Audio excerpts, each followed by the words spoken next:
Here we go, brand new edition of Sports Medicine Weekly on this Saturday morning. Thanks so much for joining us, everybody. My name is Steve Cashel, joined by my usual co-host, Dr. Brian Cole.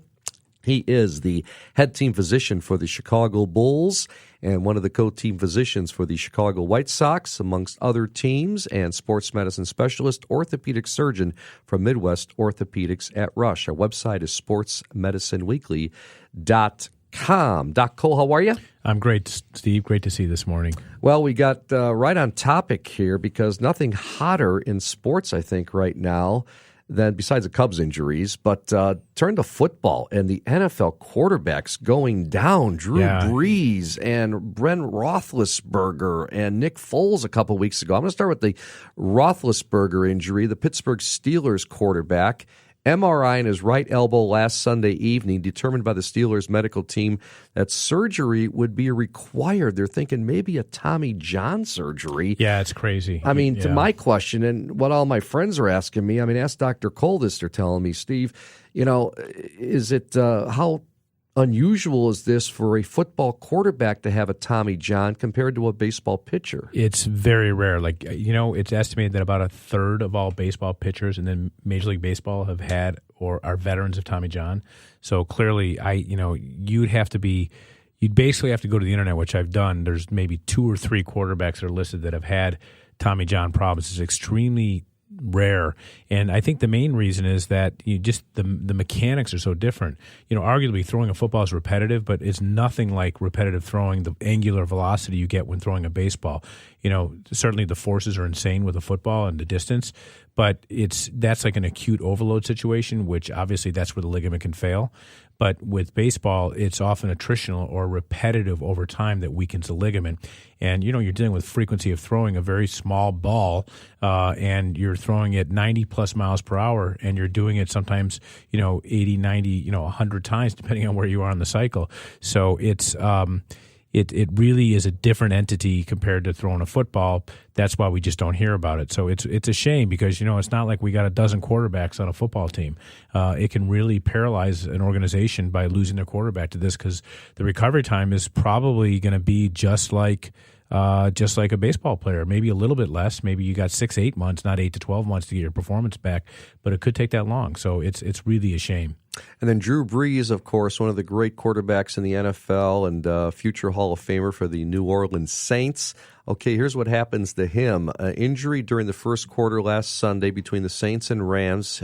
He was hit on his hand by Rams defensive tackle Aaron Donald, did not return. In 19 NFL seasons, Dr. Cole, Drew Brees has only missed one game due to injury, and surgery could be out 6 weeks. What are you thinking with the thumb? Yeah, I mean, the most common, they're saying ligament, so I'm going to say the most common is what we call the skier's thumb or the gamekeeper's thumb. We've talked about that before. We've had a couple of those on our basketball team.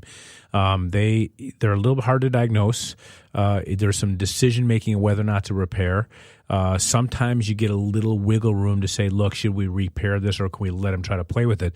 The problem is if you've got to grip a football, your thumb, opposable thumb is really important. So if you don't have that stability in the ligament, you can't grab a ball. So you kind of know what the outcome is going to be based upon physical exam and that MRI. So if they're saying it's out 6 weeks, they're just guessing, eventually it'll come out. The most common, all things being equal, is going to be the ligament, the ulnocollateral ligament of the thumb, which kind of gives you that stability. You know what it's from is gamekeeper's thumb, Steve, is when they used to break the necks of chickens, in farming. In poultry farming, right.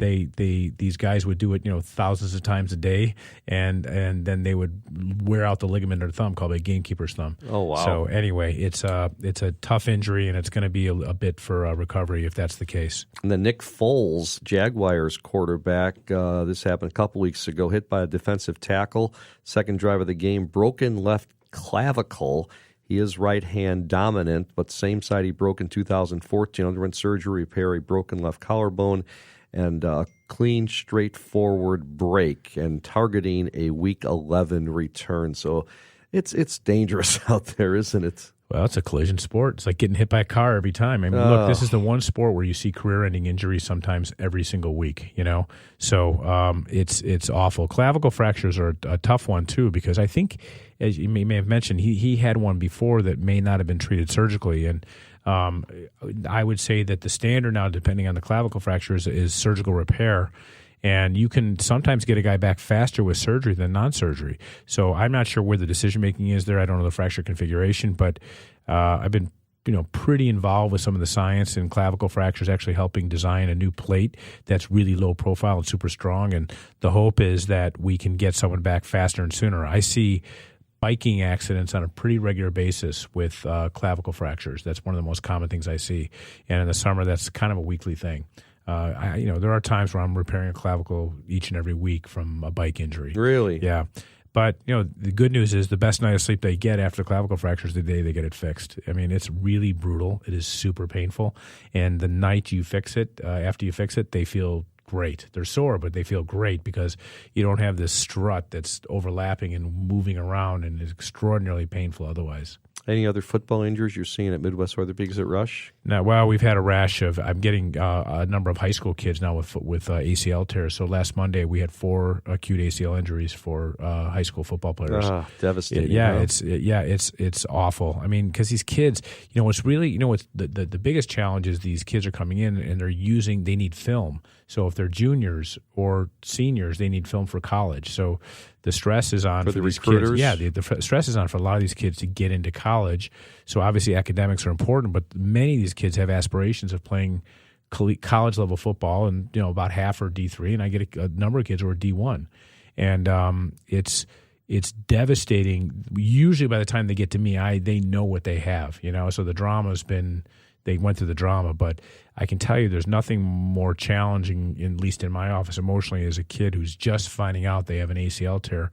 And they're not scared of the surgery or any of that. They just can't. It's hard for them to imagine the recovery. And in fact, they're not even worried about getting back because most people know after you reconstruct the ACL, you're probably going to get back and you may be as good or better based on the rehab you do. The thing that they did that's devastating is that you can't plan it. The timing is awful because it's happening in sport. It's happening in competitive sport. They can't afford to be out of the sport if they're trying to achieve something. So sometimes you get a kid who has no desire to play college, but he's just bummed that he can't finish his senior year. That's devastating. I've had a number of recent ones where I've tried to let him play, actually, where we'll brace them and we'll say, look, it's a consensual decision-making, but you could make an argument in some instances, knowing that they could still give out, that if you handle it in a certain way, certain positions, certain athletes can make an attempt to go back to play with a incompetent ACL and delay the fixing, I'm thinking of linemen. You can do an alignment. I had a quarterback recently. We got 2 games, and he ended up giving way. I've got a young guy now who's an outside linebacker. He's thin. He's not real big. He's a safety, and we're going to give it a go. We met, but it's that you should sit on that conversation, with the parents versus the kid. And you can't predict who's going to be pushing it more, the kid or the parent. Is that right? Yeah. But that's one is like buyer beware, because if you allow anyone to go back with an ACL tear to the same sport that they tore it to begin with, you obviously know they're in an ACL-dependent sport, right, because they tore it in the activity. And typically they're non-contact, open field type injuries, right? Not contact. Non-contact, So they need their ACL. So they're getting in a situation where they run the risk of tearing, of tearing other things if they give way. Okay, Doc, sounds great. Let's move on. Talk a little bit about supplements and the importance of supplements. I'm thinking about whey protein and different things, turmeric, Right. I've started that, and I really like it, but you got to get the right grade, right? Yeah, I mean, there's a lot of nuances to supplements. I would tell you that you and I will always do better trying to get what we need from whole food, but the reality is if you're exercising, you're doing strength, resistance training, endurance training at any level, it's kind of tough to get all the things you need just by routine food. So supplements kind of fill that gap, and they also are very convenient because, let's just say you're trying to achieve some basic recommendation of 1 gram of protein per pound because you're working out and you're trying to deal with recovery and avoid soreness and things like that. 1 gram of protein per pound. Yeah, so that's not easy to get. No. Right? So, at minimum, if you're 160 pounds, you're looking at a half gram. And when you're really working out and your muscles are breaking down, you're looking for recovery, reducing soreness and increasing muscle mass and performance, and helping, from a support muscle muscle growth and so forth. That's when you'd like to have something around the neighborhood of 1 gram per pound. That's not easy to get. So protein supplements can make a big difference. But supplements come in all, sizes and shapes. It's not just protein. There's amino acids that help us for what we call protein synthesis to help rebuild muscle. There are things that you and I can take, like you said, you're taking turmeric, that can help support joint recovery or joint inflammation in some of the basic science literature. So it's an amazing field, and I'll tell you, having just recently climbed, it was a big part of my training. And I think, when people ask what's more important, exercise or food, I think, I would almost say that if you don't do the food thing, that all the exercise in the world may not get you there. So, interesting, yeah. So feeding your body and your muscles and your furnace properly is as important or more important than doing the exercise, and they don't work in isolation. I can tell you that one. Certainly, if you're not exercising, taking supplements isn't going to do it. And if you're exercising intently, if you're not eating properly, you don't get the most out of it. So there's a definite balance. Our next guest, he's a great one. Let's bring David Strickland on. David is with Optimum Nutrition. We're going to talk about the merits of dairy protein, and I'm trying to figure out right here between whey protein and dairy protein, and Doc and I talked a little bit off camera. But David, thanks so much for joining us, and you guys do a heck of a job with Glanbia, but especially out of Optimum Nutrition. What makes whey protein unique against other proteins, David? Hey, Steve, first and foremost, thanks for having me on. Brian, Steve, happy to be here, so thank you. Great subject, and certainly something that's near and dear to our heart. But whey protein, it's not just for bodybuilders anymore. It's basically consumed by healthy adults as part of a regular diet and exercise regimen now. And it's used to build and help support your muscle recovery, as well as many of the metabolic proteins that are required for body structure, like collagens, joint, and certainly your immune system. And hormones and more. So it's something that everybody should incorporate into their diet, and it's probably one of the most talked about foods in our diets today. This is something I've been learning about over time, and I just want to, David is a very humble guy, but he's probably one of the most knowledgeable individuals who I've come across in the sports nutrition industry. David, I know you're the chief commercial officer for Glanbia, but most people really know you as Optimum Nutrition. We see your office building off of 355. We drive by. It's a beautiful building. And he and I met actually at the first, maybe the second sports summit. They've been a perennial sponsor and supporter of the sports summit, Steve, which you'll be a moderator of, right? Right. On October 2nd, Wednesday, October 2nd.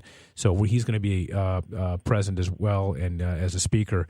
But tell us a little bit about, if you would, about Optimum Nutrition and what they're all about. As I remember, I think you once told me you guys make more whey protein, which is a dairy protein, a whole protein, or a complete protein, as you call it, than any other company in the world. Is that true, or am I embellishing that? Yeah, no, that's to our records. We certainly do, Brian, and we tout ourselves as the largest sports nutrition company in the world. Basically, we are part of an Irish company, an Irish dairy co-op called Glanbia Nutrition, and Glanbia is Gaelic for good food. And 11 years ago, they made the acquisition of Optimum Nutrition, which was actually started here in Chicago by two brothers who, in the late 80s, started blending whey proteins and putting them in their car and driving them from gym to gym and giving them to bodybuilders. And if you remember back in the 80s, Sylvester Stallone and cracking his eggs in Rocky, that's what most bodybuilders were using for high-protein sources. And somebody discovered the technology behind whey and whey proteins. And it tastes a lot better. It blends and mixes easier, and it gets into your bloodstream pretty quickly. And for the last 11 to 12 years, Glanbia/Optimum Nutrition has been blending and providing proteins into over 148 different countries around the world. We produce in two spots, one here in Aurora, Illinois, and then the other one is in Middlesbrough, England. And, we touted ourselves as the largest sports nutrition supplier, but also the largest whey producer and supplier of whey proteins around the world. Yeah, we're visiting with David Strickland. David's with Optimum Nutrition, as I said, the largest sports nutrition company in the world. David, let me ask you a question, because people, Steve and I were talking between the break about, taste and different types of protein and so forth. I had the privilege of coming out to visit Glanbia a while ago, and it was like going to Willy Wonka and the Chocolate Factory. It was absolutely fascinating. Steve, this is you should absolutely go visit. I'd like to. First of all, it's extremely scientific. They are very, very focused on quality. There's a whole litany of sort of standards that go into making these substances, especially because they're used by athletes, right? So you can imagine the different standards that are out there that they have to meet. But taste is a huge issue. Like, Steve, you were mentioning when you go to your health club or wherever, when you take protein, you'll take some whey, and you're not crazy about the taste sometimes, right? Yes, correct. Yeah, so I know one of the things I learned, and Dave, you can share with us what goes on. Like, they have, in fact, I don't want to give any trade secrets away, so I'll let you say what you guys do to get it to taste good, okay? I'm afraid I might say something wrong, David, so you go ahead and tell me. Just share with us what you go through to make it taste good, because people are not going to use it if it tastes bad. And I know from my experience with Optimum Nutrition and with Gold Standard, I have no problem with it, and I take it on a regular basis.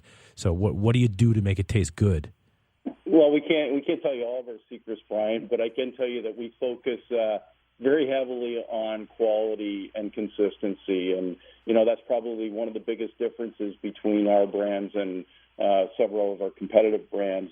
And first and foremost, actually, what goes into taste, believe it or not, is testing protocols. And we test every batch of whey protein that comes through our doors of our plant. We have somewhere in the neighborhood of 70 to 80 truckloads a week that come into our facilities. Every one of those are tested for different levels of nutrients and protein sources and sodium. And making sure that you get the right product in to start with makes it a lot easier to flavor and then to set the taste notes for the product. And you're absolutely right. There's been many whey proteins out there that don't taste too good, or even plant-based proteins don't taste that good. And over the last 10 to 15 years, a lot of our science and a lot of our research and development has been put into actually making the products taste better. And so we work with a lot of different flavoring houses. We're now working with a lot of natural flavoring houses because there's been a big push and trend to get away from artificial flavors, artificial coloring. So we're trying to do as much stuff as naturally as possible. But, we have a lot of testing and processes and protocols that we put in place. We also even have, I think, Brian, what you're recalling from your tour was the electric nose and tongue. Yeah, and that was so cool. Yeah, explain what that is. Well, it's basically a machine that will test the taste profile and the notes of every product and every batch that we produce. And instead of having 5 or 6 people standing around tasting it saying, yeah, this tastes like the last batch, or this tastes like the batch before, or the batch 2 months ago, we actually record it all very scientifically with a machine that does all the electric tasting for us. So, yeah, it's quite the machine. It's great stuff, David. We're going to have you on again hopefully soon, because this is great information, and I got a ton more questions, but we got to keep moving here on Sports Medicine Weekly. Again, Optimum Nutrition, what's the best way people can get a hold of you guys?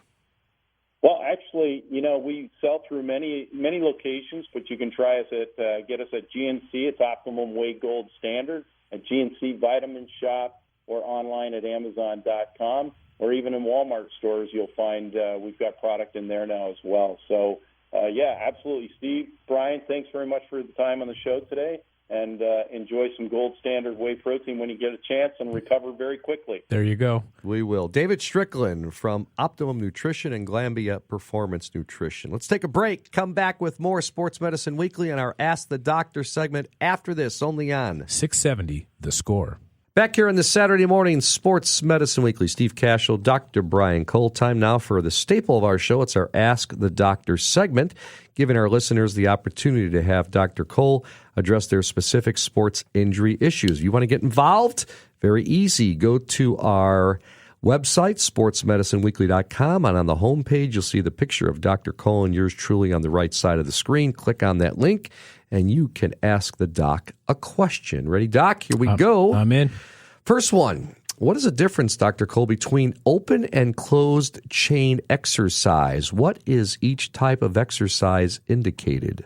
Well, I imagine some of our listeners know what this is, but I think it's kind of important to know because it may have special meaning if you're, say, recovering from injury or have joint pain. But basically, there's two forms of what we call kinetic exercise, meaning when your joints are moving. One is called open chain exercises, and the other is called closed chain exercises. So open chain is when, say, the segment furthest away from the body, either the hand or the foot, is free and it's not fixed or in contact with an object. And in a closed chain exercise, it's fixed or stationary. So the open chain exercise, like picture, Steve, if you sit down on a machine and like a leg extension machine with a little bar, and you put your shins against it and you extend your knees, that would be open chain. And from a biologic point of view, open chain exercises can be very good in isolating a muscle, but they don't give balanced forces across the joint. So my personal bias is that I would generally pick closed chain over open chain for many things, unless you're really going for sort of strength and high performance and muscle mass and hypertrophy, because closed chain is super balanced. You can do complex exercise movement patterns, which are really efficient, and you get the front and the back, for example. Let's just say you're doing a squat or a walking lunge. You do the front and the back at the same time, and it's a very sort of organized, efficient, proficient activity. Closed chain exercise, for sure, we use in a post-operative setting so we don't overload joints. So for something called patellofemoral pain, which is across the front of the knee, we love when the foot is fixed against a firm surface, and that could be, again, squats, walking lunges, dumbbell presses, RDLs, where you're using a single leg activity. I mostly do closed chain activities, to be honest, for what I do, because it's really safe and you and I don't have forever to work out. So if you want to do compound exercises that do more than one muscle group at a time, a closed chain exercise gets you there. So it's just something to think about. And if you're unsure what it looks like and you want some ideas, you can go online very easily and just kind of look this up through a simple search, open versus closed chain exercise. Very cool. Okay, next question for Dr. Cole. What are some ways I can improve my posture? Yeah, this is a big one. I see a lot of adolescents and teenagers in my office, and probably those with the worst posture are these tall females that I get who are playing volleyball and swimmers and so forth, who are not comfortable being tall. And they're kind of always hunched over, and they're bending over their top. They have that sort of curve in the back of their upper thorax or back, and it's not that they're designed that way. They're just not comfortable being tall. And I'm always like, look, you should feel blessed that you are tall, and probably part of the reason you're such a good athlete is because you've got the height and the lever arms and the mechanics. And you got to first point out that their posture is awful, and you show them in a mirror, and then you help teach them basic things. And probably the core is the most important thing. We always talk about core exercise and so forth, sort of the central musculature that we have around our midsection, but core also extends up to the shoulder blade. So a lot of the strengthening and performance training is on resistance bands for your scapula, your shoulder blade, to sort of keep them opposed behind you. So when you're doing exercise with dumbbells and things of that nature, Steve, to help with posture, you always want to keep your shoulders down. Don't let your traps hike up to your ears. Keep your shoulders down. Keep the backs of your shoulder blades together, and you're upright without having a curved back. And that could be whether you're doing a plank or you're doing something upright. So it's really important, because bad mechanics, you can get injured while you're exercising. And I see lots of throwing problems because of bad posture. And I see lots of swimming shoulders with pain because of bad posture, because their shoulder blades are weak and they're not keeping themselves retracted and upright. I'm always thinking when I'm in a machine, sitting in a machine doing some sort of weight exercise, I always remember press the back Yes. Of my back to the back of that chair. Yeah, so first the lower back, so where you sort of reverse your lordosis, that helps to engage your core. So again, you and I don't have forever to work out, so your exercises should be done well and done properly, and you and I don't always know what to do. That's why I do like working with a trainer sometimes, because they cue you, and you can do an exercise wrong and get very little out of it, and you're going to spend the same amount of time. Yep. You can sometimes spend half the time and get a whole lot more out of it if you're doing it correctly. Okay, let's move on. Another question we have from our listeners in our Ask the Doctor segment here. Again, Steve Cashel, Dr. Brian Cole at Sports Medicine Weekly on this Saturday morning here on 670 The Score. Can yoga help me lose weight? Yeah, I mean, I would say that yoga is, historically the type of yoga that, the traditional types of yoga don't really deliver that type of caloric burn to lose weight. But, some of the more modern forms like power yoga or Ashtanga, those kinds of things. Hot yoga. You lose a lot of water weight, right? The thing about hot yoga is it improves muscle flexibility and so forth beyond what you can do in a sort of a cold setting. But I'm not certain beyond losing water that you're going to hopefully, regain by proper hydration is the proper way to lose weight. I think, the thing about yoga, and I have a lot of people who do yoga, the benefits of yoga is that you're in an organized program, right? So if people are doing yoga, that's often not the only thing they're doing, and they're sort of hyper conscientious. So they're paying attention to diet, and they're doing yoga, and they're doing strength conditioning, resistance training, and aerobic programs. So they're not just doing that. So they're not just doing the yoga thing. So they're often much more mindful about eating and managing stress. And you've heard Karen Malkin talk many times about how most of us are stress eaters or behavioral eaters. So I think yoga can have secondary benefits because you've got people who are very conscientious, but it also puts you in a better place to the point where you're going to think about it and be more mindful, and reducing stress can reduce behavioral eating, as we say. So in an indirect way, I think yoga can be particularly beneficial in that regard to lose weight. Okay, we're out of time. Doc Cole, great stuff. I appreciate it, and have a great week. We'll see you next week, okay? You got it. Our producer is Adam Stasinski today. Adam, great job. Appreciate you filling in for Shane Reardon. Our coordinating producer, as always, is Tracy Taro. Also want to thank David Cole for managing our website at sportsmedicineweekly.com, and also he does our business operations. Then we have Samantha Smith from Midwest Orthopedics at Rush. For Dr. Brian Cole, I'm Steve Cashel saying so long. And thanks for listening to Sports Medicine Weekly here on The Score. Up next on The Score, Early Odds with Joe Ostrowski. Talk with you again next Saturday, a brand new edition of Sports Medicine Weekly, only on 670 The Score.